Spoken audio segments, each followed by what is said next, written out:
उद्धव ठाकरेंच्या वाढदिवसाच्या निमित्तानं सांगलीमध्ये पोस्टरबाजी करण्यात आली। बॅनरवर उद्धव ठाकरेंचे मुख्यमंत्री असे उल्लेख असलेले आशयाचे बॅनर झळकलेले आहेत। तर सांगली शहरातील बॅनरमुळे आता राजकीय वर्तुळात चर्चांना उधाण आलं। चंद्रहार पाटलांकडून शहरभर बॅनरबाजी करण्यात आली। तर मुख्यमंत्री यांच्या बॅनरबाजीवरून आरोप प्रत्यारोपांच्या फैरी देखील आता सुरू झालेल्या आहेत। महत्त्वाची बातमी, उद्धव ठाकरेंच्या वाढदिवसाच्या निमित्तानं सांगलीमध्ये झळकलेले हे सगळे बॅनर आपण पाहतोय। उद्धव ठाकरे यांचा मुख्यमंत्री असा उल्लेख या बॅनरवर करण्यात आलाय। तर चंद्रहार पाटील यांच्या वतीने शहराभरात ही बॅनरबाजी करण्यात आली। मात्र याच बॅनरबाजीवरून आता आरोप आणि प्रत्यारोपांच्या फैरी सुरू झाल्या आहेत।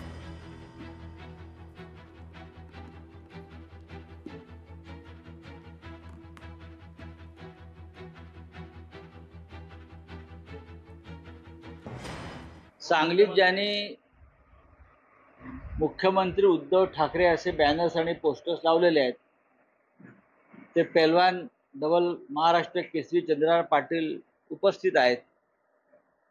या लोकभावना आहेत। जे पोस्टर्स किंवा बॅनर्स ते काय आम्ही सांगत नाही, या लोकभावना आहेत आणि त्या आपल्या भावना लोक अशा पद्धतीने व्यक्त करत असतात।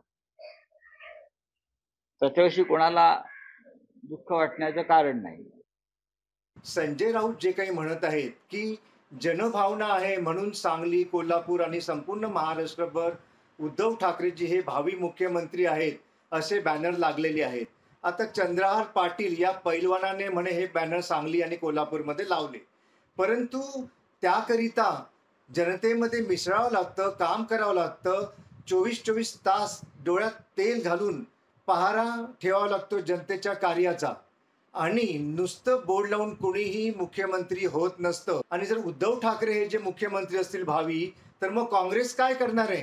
काँग्रेसला हे मान्य आहे का? नाना पटोले, वडेट्टीवार आणि काँग्रेसच्या दिल्लीतील नेत्यांना हे मान्य आहे का? तेव्हा संजय राऊत यांनी या सगळ्या गोष्टींचं गणित मांडावीत, अभ्यास करावा।